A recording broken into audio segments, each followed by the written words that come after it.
we were sitting 10 feet away from where Tariq Aziz and James were doing a dialogue in terms of the negotiations. It was an amazing experience.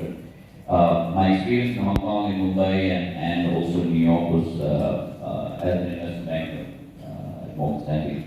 The one thing that I take away from my investment banking experience, and I've tried to adapt it, don't know how much success, but tried to adapt it to my life as a public servant and a social worker, is if I can look for one word that can encapsulate it, is rigor. Number one, rigor, and number two, process.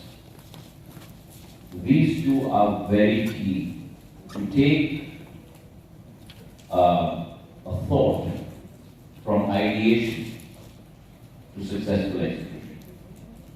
And as we all know, coming mainly from industry, that success is determined 1% by ideation and 99% by great execution. So the devil lies in the details, and rigor, process, follow-up,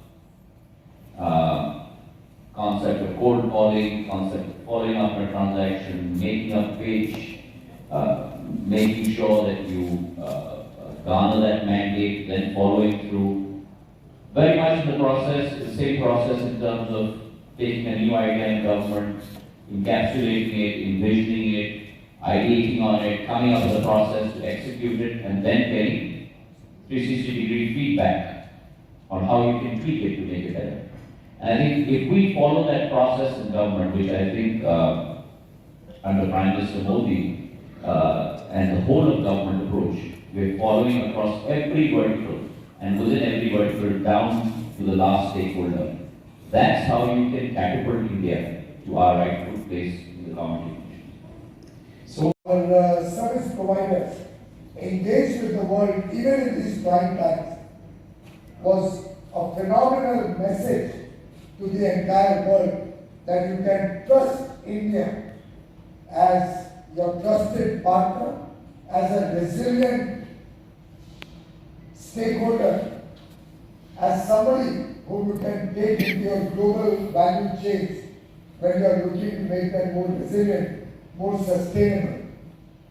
And I'm happy to share with you when Honorable Prime Minister mentioned this at the G20 summit, that India rebooted very quickly once we were aware of the COVID-19 pandemic and we went into probably one of the strictest lockdown. We reworked our processes and procedures so quickly, brought broadband connectivity to people's homes, gave all the requisite approvals and permissions literally in real-time basis online, so that India could meet all our international commitments, particularly in the IT and services space, where every second counts.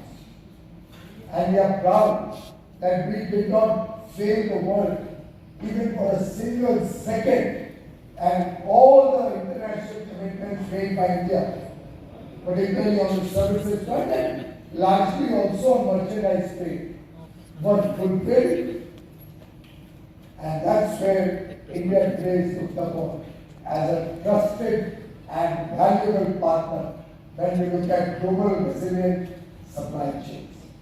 Ladies and gentlemen, India's global influence is increasing by leaps and bounds. It's our chance to capitalize on that opportunity. Over the next decade and a half. One is drones, the second is fuel. The fact that we're going to move away from fossils, whether it's coal, diesel, petrol and all that, to solar, hydrogen and all that, it's going to transform the way we live our lives.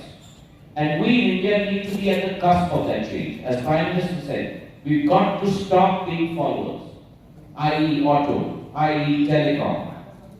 We've got to become leaders. And here is the inflection point for us.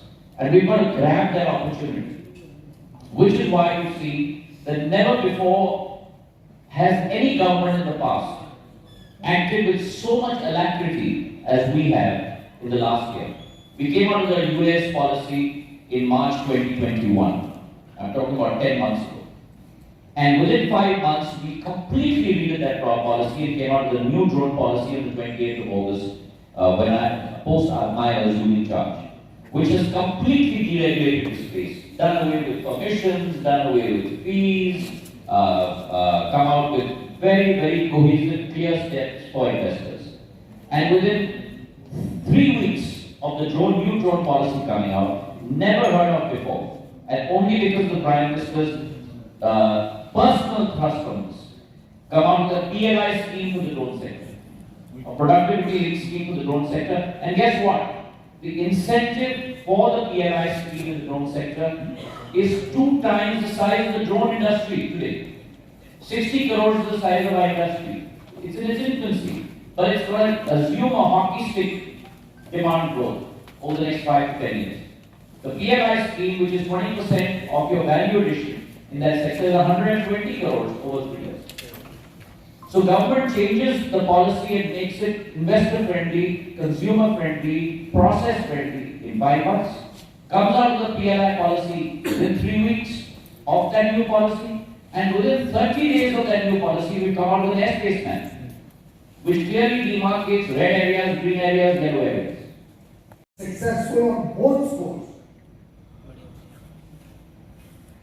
Very few countries in the world today can boast of the kind of scientific discovery that India was able to do in a short span of time.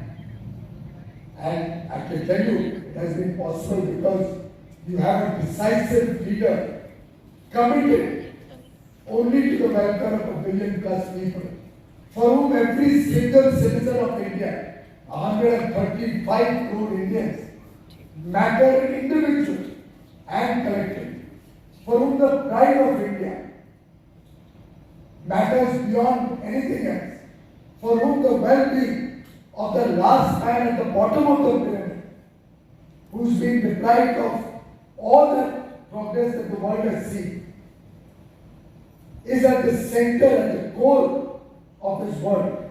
And I think that leader, Prime Minister Shri Narendra Modi, has clearly demonstrated that India can and India will become a superpower, will become a country with which every part of the world will want to engage, will become a trusted partner of countries across the world. And in no measure, that is reflected in the growing interest that many parts of the developed world, particularly democratic world, are showing when they want to engage with India, when they want to deepen and expand their engagement with India. In fact, our ministry is completely stressed out. Never before would India have been working on so many economic engagements and free trade agreements with so many parts of the world, with differing economic situations and differing possibilities as we are.